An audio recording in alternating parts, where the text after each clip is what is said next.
friends, welcome to Books and Blue Stockings. I'm Betty Bookworm and I read way too much into things.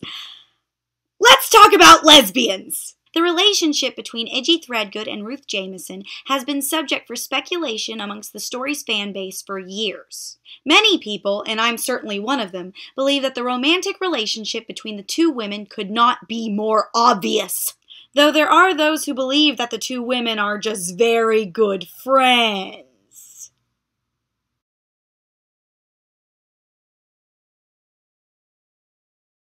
Yeah, I think that's bullshit. Even if Ruth had absolutely no sexual desire for Idgie, one cannot deny that the two had a very emotional and very intimate homosocial relationship. A homosocial relationship is a strong friendship that might not necessarily be sexual. In other words, even if the two women never had any sexual relations, totally not our business if they did, they still could be in a relationship. But what I really wanted to talk about today was how the relationship was portrayed in the film. The film only portrays the two women as good friends and business partners. The film adaptation of Fried Green Tomatoes was made and released in the 1990s, and therein lies the problem. The 90s did not write gay characters. The 90s wrote gay caricatures. Gay people were used as comic relief or goofy side characters or sassy best friends, but they were seldom fleshed out well. Of course, they were benevolent, which is a step in the right direction. In the 1950s, they released public service announcements that compared gay people to sexual predators. So yeah, in many ways, it's better to be portrayed as a witty, sassy side character than a pedophile.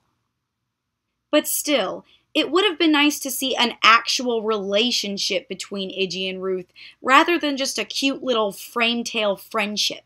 Except they did show the relationship in the movie, and they actually did it really well. Alamona Medler, the village matchmaker? What are you doing here? And why do you know what a movie is?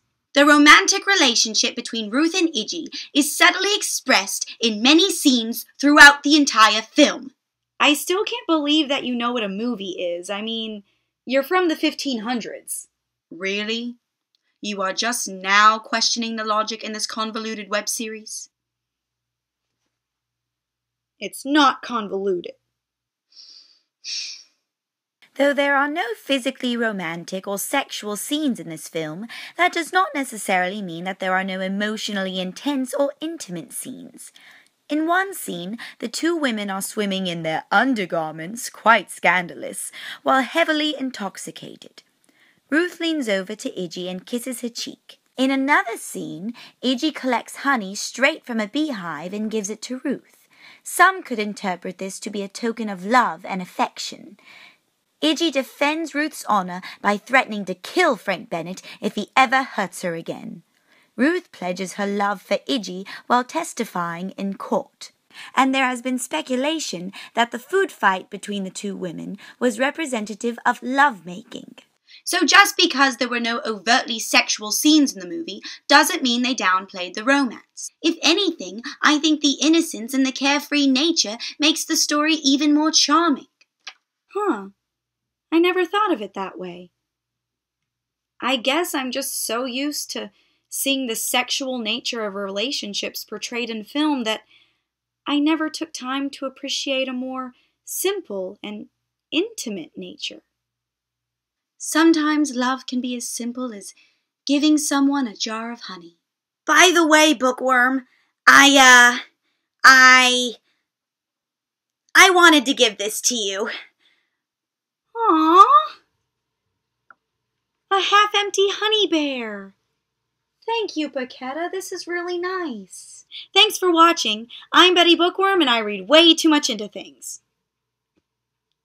Where did my scarf go?